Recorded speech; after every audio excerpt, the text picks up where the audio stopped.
नमस्कार। MSc final year के सभी विद्यार्थियों का आज की केमिस्ट्री की क्लास में स्वागत है।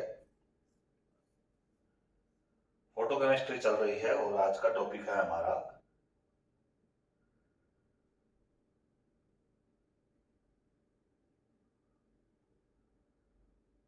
Method of determine intensity. जो फोटोकेमिकल रिएक्शंस में है उसमें यूवी रेडिएशन या फोटोन जो यूज हो रहे हैं उन रेज की इंटेंसिटी क्या होगी, उस इंटेंसिटी का डिटर्मिनेशन हम दो मेथड द्वारा करते हैं, फिजिकल मेथड और chemical method. First physical method में देखें तो फिजिकल मेथड में फिजिकल डिवाइसेज यूज्ड होते हैं, जैसे फोटो इलेक्ट्रिक सेल है, फोटो डायोड है आदि, और इनके द्वारा हम इंटेंसिटी डिटरमाइन करते हैं। Photodiode are physical device giving a radical that can be correlate to the number of photon detected. Photon measurement के अकॉर्डिंग ही इंटेंसिटी ज्ञात करते हैं फोटोडायोड के द्वारा। सेकंड है केमिकल मेथड। केमिकल मेथड में देखें तो for chemical method actinometry method is used to determine intensity, अर्थात एक्टिनोमीटर यूज करते हैं यहाँ इंस्ट्रूमेंट, और एक्टिनोमीटर के द्वारा ही हम उसकी इंटेंसिटी मेजर करते हैं। तो इस विधि को एक्टिनोमेट्री मेथड भी कहते हैं, ये केमिकल मेथड है। एक्टिनोमेट्री देखें तो actinometry word derived from Greek word, दो वर्डों से बना हुआ है, एक्टिनोज एंड मिट्री। एक्टिनोज का मीन्स होता है रेज और मिट्री का अर्थ होता है measurement.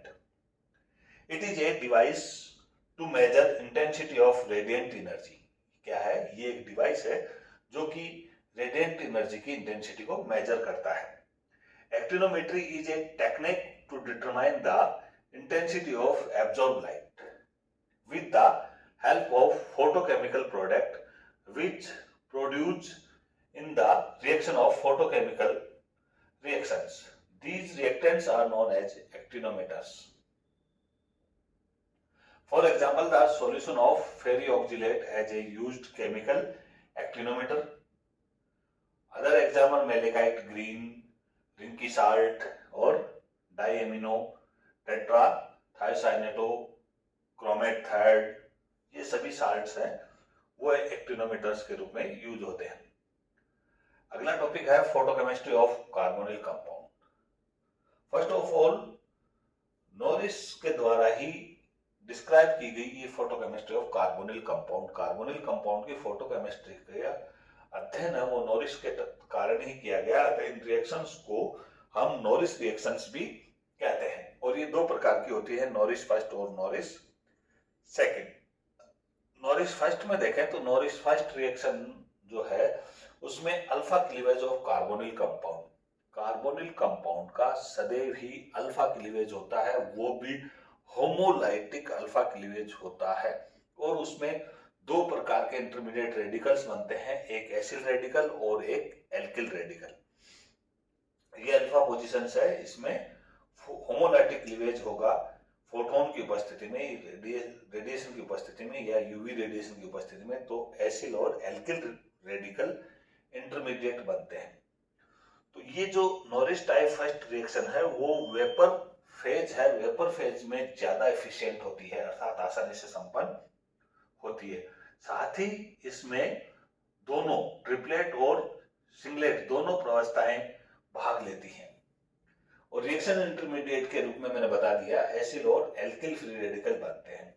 In carbonyl compound sigma bond attach to carbonyl carbon is cleavage. यही क्लीवेज क्यों होगा? बिकॉज ये कंपैरिजन जो अदर सिग्मा बॉन्ड है कार्बोनिल कंपाउंड उसके कंपैरिजन में ये वीक होगा। In carbonyl compound sigma bond attach to carbonyl carbon is cleavage because it is weaker as compare to other sigma bond, इसलिए ये क्लीवेज होगा। And homolytic cleavage of alpha bond in the presence of light is called Norris type first reaction. The carbonyl group absorb a photon and get excited to singlet state, then convert in triplet excited state by the ISC, then give the product. For example, this is carbonyl compound. First of all, absorb radiation and convert into singlet excited state, then it convert to triplet excited state by the ISC, inter-system crossing system. The reaction intermediate get stabilized by following route. ये जो excited state है, intermediate है, इसमें तीन हो सकते हैं। सबसे पहले तो हाइड्रोजन रेडिकल बाहर निकलता है in the alpha position of acyl radical from the, and क्या क्या बनाते हैं, फॉर्म कीटीन एंड एल्कीन। सेकंड, सबसे पहले तो एसिल में से निकले। दूसरा, यही हाइड्रोजन रेडिकल अल्फा पोजीशन से एल्किल कंपाउंड में से निकले और क्या देगा, एल्कीन बनाएगा और एल्डिहाइड और एल्कीन बना सकता है। थर्ड प्रोसेस ये हो सकता है इसमें कि डीकार्बोनाइलेशन हो सकता है, कार्बन मोनोऑक्साइड का लॉस हो। तो देखें, ये एक रिएक्शन है, एसीटोन है। तो एसीटोन को यदि हम रेडिएशन की उपस्थिति में फोटोकेमिस्ट्री देखें इसकी, तो ये कीटीन, मेथेन और एथेन में कन्वर्ट होता है। रिएक्शन मैकेनिज्म देखें यहाँ, तो रिएक्शन मैकेनिज्म में सबसे पहले फोटोन की उपस्थिति में ये सिंगलेट एक्साइटेड स्टेट में कन्वर्ट हुआ, फिर आईएससी के द्वारा ये सिंगलेट ट्रिपलेट एक्साइटेड स्टेट में कन्वर्ट हुआ, फिर यहाँ अल्फा क्लीवेज होगा। ये नॉरिस टाइप फर्स्ट में हमें बताया था अल्फा क्लीवेज होगा। अल्फा क्लीवेज होगा तो ये अल्फा क्लीवेज यहाँ से हो चाहे यहाँ से हो, ये सिमेट्रिकल कीटोन है या सिमेट्रिकल कार्बोनिल कंपाउंड है, इसलिए ये एसिल और ये एल्कीन। अब इसमें तीन प्रोसेस हो सकते हैं। पहला, यहाँ से हाइड्रोजन बाहर निकले तो ये कीटीन बनेगा और ये एल्केन बनेगा। यदि यहाँ से हाइड्रोजन निकले तो दूसरा प्रोसेस तो इसमें स्थायी होगा नहीं। तीसरा प्रोसेस होगा इसमें कार्बोनिल समूह बाहर निकले, CO डिकार्बोनाइलेशन हो, CO ग्रुप बाहर निकले तो ये भी फ्री रेडिकल और ये भी फ्री रेडिकल अर्थात मेथिल फ्री रेडिकल बनेगा, जो कि डाइब्राइज हो जाएगा। क्या बनाएगा, एथेन बनेगा। इसलिए इसमें मेथेन, एथेन और कीटीन तीनों प्रोडक्ट बनते हैं। अब ये तो था सिमेट्रिकल। यदि हम अनसिमेट्रिकल कार्बोनिल कंपाउंड ले, ऐसा मित ले, तो यहाँ compound are present, then reaction produce in such a way to produce stable radical, अर्थात रिएक्शन या अल्फा क्लीवेज उस तरफ से ज्यादा होगा जहां स्टेबल रेडिकल बने। हम देखते हैं, एक एग्जांपल लेते हैं। यहां हमने 2 ब्यूटेन लिया या 2 ब्यूट 2 ओन लिया और फोटोन की उपस्थिति में सबसे पहले ये एक्साइटेड सिंगलेट स्टेट में, फिर ट्रिपलेट एक्साइटेड स्टेट में कन्वर्ट हो जाता है बाय द आईएससी मेथड द्वारा। फिर यहाँ अल्फा क्लीवेज होगा। अब देखो, अल्फा क्लीवेज यहाँ से भी हो सकता है और यहाँ से भी हो सकता है। यहाँ से अगर होता है तो ये प्राइमरी एल्किल फ्री रेडिकल बनेगा, प्राइमरी, और यहाँ से अगर क्लीवेज होगा तो ये सेकेंडरी बनने, देखो ये भी प्राइमरी, लेकिन यहाँ ये तो मेथिल फ्री रेडिकल और ये primary free radical. Methyl free radical less stable होता है, primary free radical more stable होता है, इसलिए ये क्लीवेज इसमें इफेक्टिव होगा, अल्फा क्लीवेज, न कि ये होगा। और क्या बना, एथिल फ्री रेडिकल और एसिल फ्री रेडिकल।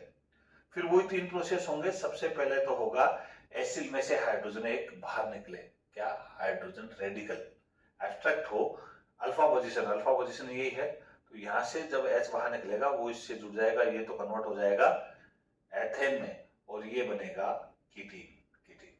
दूसरा, यहाँ से हाइड्रोजन एब्स्ट्रैक्ट हो तो ये बनेगा एथीन, और ये हाइड्रोजन कहाँ जुड़ गया, इस पे, ये एल्डिहाइड। तो दूसरे प्रोसेस में एल्कीन और एल्डिहाइड बन रहा था।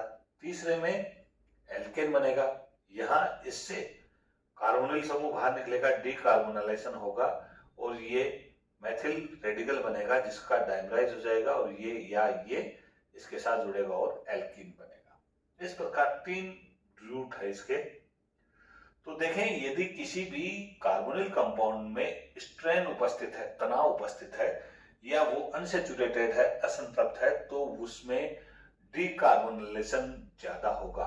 पॉसिबिलिटी डीकार्बोनाइलेशन की, थर्ड रूट है वो अधिक प्रभावी होगा, यानी वो ही संपन्न होगा। फॉर एग्जांपल हम देखें यहाँ, तो ये मैंने कंपाउंड लिया है एक, इसमें ये है साइक्लोपेंटेओन। साइक्लोपेंटेओन साइक्लोपेंटेओन में देखें तो साइक्लोपेंटेनोन में नॉरिस टाइप फर्स्ट रिएक्शन देखें तो सबसे पहले अल्फा क्लीवेज होगा, यहीं से होगा ये अल्फा क्लीवेज, और एक इलेक्ट्रॉन यहाँ एक इलेक्ट्रॉन यहाँ होमोलाइटिक क्लीवेज से। फिर डिकार्बोनोलाइजेशन होगा, डिकार्बोनाइलेशन, विकार्बोनिलीकरण। तो यहां हमें मालूम है कि तीसरी पोजीशन या तीसरा रूट है वो ही संपन्न होगा, क्योंकि इसमें तनाव स्ट्रेन उत्पन्न है, असमित तो नहीं है, अनसैचुरेटेड नहीं है, लेकिन ये स्ट्रेन इसमें जरूर उपलब्ध है, इसलिए इसमें डिकार्बोनाइलेशन होगा और ये CO समूह बाहर निकल जाएगा और बाई रेडिकल 1,4 बाई रेडिकल बनेगा।